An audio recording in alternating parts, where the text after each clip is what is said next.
Hello, listeners. Today's episode is titled How We Haunt Ourselves. Years ago, I suffered from a very severe depressive episode when my life was suddenly undermined by a move to another city.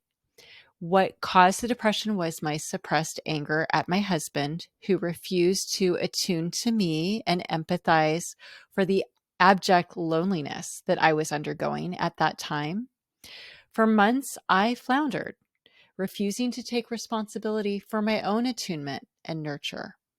And during that time, I was very sick physically as I vomited involuntarily at random times, such as while driving the car on the freeway or walking down the street, which was very humiliating.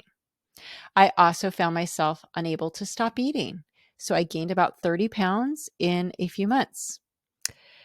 I went to the doctor and they found significantly heightened levels of white blood cells, which indicated some sort of immune or inflammatory response. I think my body was just really angry during that time.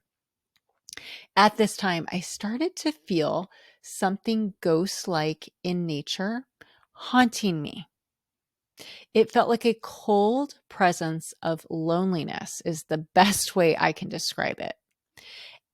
And I felt it where we lived at that time. And it made me wonder if our high end apartment that we were renting was haunted. After a while, we moved to a smaller, much crappier apartment in order to save money.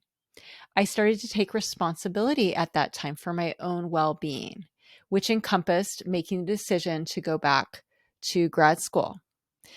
I rode my bike many miles to attend my classes, which helped me take back my body and my agency, and I started to flourish.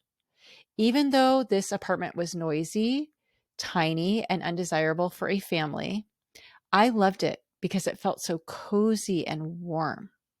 It felt the opposite of the first apartment, and I was happy for that season. My husband got a slightly better paying job, and the home prices were bottoming. So we bought a cute bungalow in a cute-ish, semi-affordable neighborhood. At first, I was ecstatic to no longer share walls with our noisy neighbors and to have peace. But not long after we lived there, I slipped back into my self-abandonment as I chose not to advocate for myself at the internship site where I was getting my clinical hours. And I immediately, subsequently, fell back into a very severe depressive episode. I continued to neglect myself over the next year in many, many ways. And suddenly I found the cold, empty, ghost-like presence returning in full force. I felt this in the house as well as the car, especially when driving to my internship site, ironically. In retrospect, I realized this lonely presence that haunted me was actually some type of manifestation of my active hatred of myself by refusing to self-nurture during that time.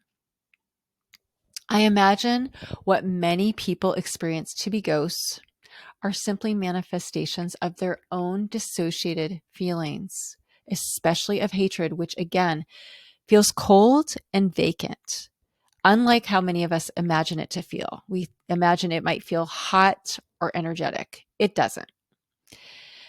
I've never experienced any actual apparitions, but I've heard that they feel cold, such as a cold current of air or a frigid presence. I do not doubt for a minute that we create spooky environments for ourselves when we fail to attune to ourselves. This can happen when we refuse to nurture and show love to ourselves, like in my case, or when we refuse to attune to our feelings of legitimate hatred towards someone else, someone who is actively hating us through failing to attune to us. I have heard enough stories from others, including my clients, to put these things together. Usually the person starts to feel haunted by a presence right around the time they would have good reason to feel the most hatred.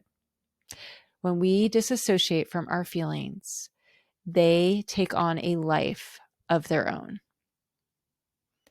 When I think of old people's houses, it's funny to me how they often look haunted while the elderly person is still physically alive. It's like the people themselves are embodied ghosts, haunting their own homes by refusing to show love to themselves, by caring for themselves or their immediate environment. What makes their home look haunted is a lack of care, and the home represents their relationship to themselves. A haunted house can feel crowded and chaotic, as some ghost people are hoarders, or it can be empty, but it will always feel cold and drafty. Don't expect a ghost person to give you any genuine warmth. I've also witnessed how when we dissociate from our feelings of anger and hatred toward our parents, it can turn into a type of paranoia, including hypochondria, where we are afraid of getting sick or someone near us falling ill or dying. It can create symptoms like OCD, where we are afraid of knives, germs, sickness, or running people over. This is what happens to our feelings of hatred and anger when we do not own them. They take on a life of their own. Conversely, I have seen these fears completely halt when clients start to allow themselves to feel their feelings and know they're valid and externalize these feelings out of their bodies through words and healthy actions. I've even seen how we haunt ourselves into psychosis, including hallucinations. One of my clients, who I will call Kelly, and she gave me permission to share this, experienced terrifying visions of witches and dementors for years. When we first started working together in therapy, I suggested that they were projections of her mother, and she ended her relationship with her mother, and the hallucinations immediately halted. It's been now 2 years, and she has no longer had any psychosis, any hallucinations, and she has been able to discontinue all her medications, including her antipsychotics. We've since determined that her hallucinations weren't there to hurt her or scare her, but to give her wisdom in order for her to protect herself. These visions were how her body viewed her mother as a terrifying witch and as a soul-sucking dementor. Kelly shared that for years, she'd feel especially afraid of someone falling right behind her, and she'd often cloak herself in a heavy blanket covering the back of her neck to shield herself. Recently, in one of our therapy sessions, she felt the same sensation and became very afraid. Now, I have learned that the neck is where we actually disassociate from our throat, which wants to say something in anger or in hatred. So I brought this to her intention, and she agreed, saying that what her throat really wanted to say was, "I hate you," to herself for having failed to protect and advocate for herself all those years with her mother monster. Once she was able to be honest with herself and validate her hatred and commit to win back her inner child's trust, from here on out, her fear ameliorated. Emotions that go unexpressed do not evaporate, but haunt us, stagnating in our bodies. This is what makes events traumatic. Studies show that two people can undergo the exact same experience and one person be traumatized while the other is not. The traumatized person is the one with the residual anger and shame trapped inside their body, while the non-traumatized person has found a way to express or externalize these feelings. This can entail telling another person and feeling seen and validated by this person, or it can also include writing down their experience along with their feelings and validating and seeing themselves. What matters is that we externalize the feelings into words, which allows us to express them out of our bodies. Words are magical because when we express our feelings and experiences into them, we are embodying integration in real time. The act of speaking or writing involves the right and left hemispheres of our brain to correspond to one another, processing feelings and sensations so that we create order and a logical, sequential, coherent narrative, which facilitates understanding. This allows us to understand and make sense of our experience. When we do this, it allows our whole being, mind and body, to know that the experience is over and we can relax.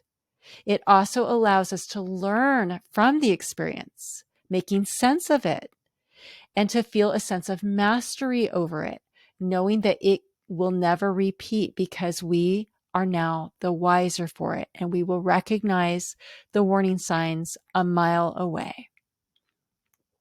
This allows us to trust ourselves again, as instead of feeling violated or ashamed, we feel angry.